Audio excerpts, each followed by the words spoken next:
Hello guys, for today's video, panibawang araw, panibawang video guys. May papakita ako sa inyo guys. Ito ang madalas na nangyayari guys pagka laging basa. Ibig sabihin may tagas yung slab natin guys. Ito papakita ko sa inyo guys. Sandam nyo tayo guys. Ayan. Ayan guys. Ayan.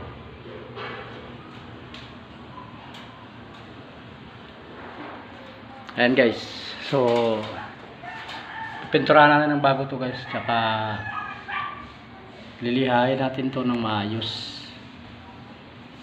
So sa pagtatanggal nitong mga pintura guys na lumulobo, ganito lang yung diskarte yan guys.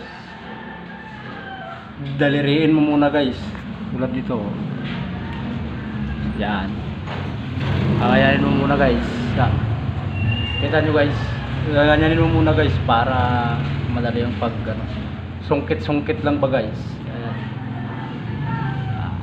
Ganyanin mo muna guys. Ayun.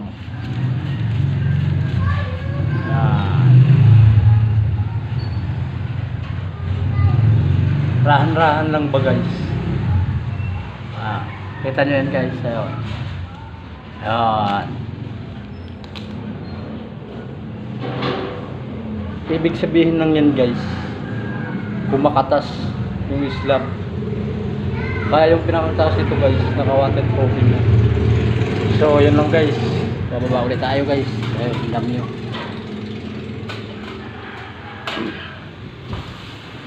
So hanggang dito na lang video natin guys.